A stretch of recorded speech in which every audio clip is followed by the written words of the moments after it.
পুরীর এই রথযাত্রার সঙ্গে জড়িয়ে আছে নানা কাহিনী, প্রথা ও বিশ্বাস। মনে করা হয় জগন্নাথ দেবের রথ যারা টানেন তাদের আর মানব জন্ম নিয়ে এই পৃথিবীতে ফিরে আসতে হয় না। তিনি জন্ম মৃত্যু এই চক্রাকার আবর্ত থেকে মুক্তি পেয়ে যান। প্রতি বছর লক্ষ লক্ষ মানুষ পুরীর রথযাত্রা দর্শন করতে আসেন। আর জগন্নাথ দেব জাতি, ধর্ম, বর্ণ নির্বিশেষে সবাইকে নিজের করুণা বর্ষণ করেন। রথযাত্রার সঙ্গে জড়িয়ে আছে সাম্প্রদায়িক সম্প্রীতির এক অনন্য নজির। প্রতি বছর রথযাত্রার সময় পুরীর মন্দির থেকে বেরিয়ে মোটামুটি 200 মিটার রাস্তা গিয়ে আচমকা দাঁড়িয়ে পড়ে জগন্নাথ দেবের রথ নন্দীঘোষ। এমনকি সেই সময় নাকি দড়ি ধরে টানলেও রথ এগোতে চায় না। সেখানে কিছুক্ষণ দাঁড়ানোর পর আবার রথ এগিয়ে যায়।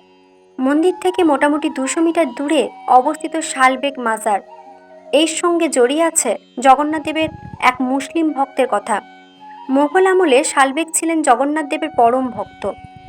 মুঘল বাদশাহ জাহাঙ্গীরের আমলে বাংলার গভর্নর ছিলেন জাহাঙ্গীর কুলি খাঁ।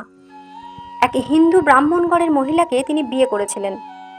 জগন্নাথের একনিষ্ঠ ভক্ত ছিলেন ওই মহিলা। তাদের যে সন্তান হয় তার নাম শালবেগ।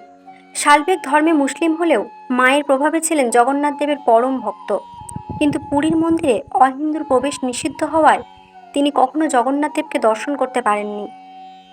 মৃত্যুর আগে তিনি মন্দিরের কাছে একটি কুঁড়ে ঘর তৈরি করেন এবং সেখানেই জীবনের শেষ দিন কটা কাটিয়ে যান। প্রচলিত বিশ্বাস যে শেষ শয্যায় ওই ভক্তের কান্না ঈশ্বরের হৃদয় স্পর্শ করে। তাই প্রতি বছর রথযাত্রার সময় ওই মাজারের সামনে কিছুক্ষণ দাঁড়িয়ে ভক্তকে দর্শন দেন জগন্নাথ দেব। মোগল আমল থেকেই এই প্রথা চলে আসছে, এবারেও তার অন্যথা হয়নি। জয় জগন্নাথ।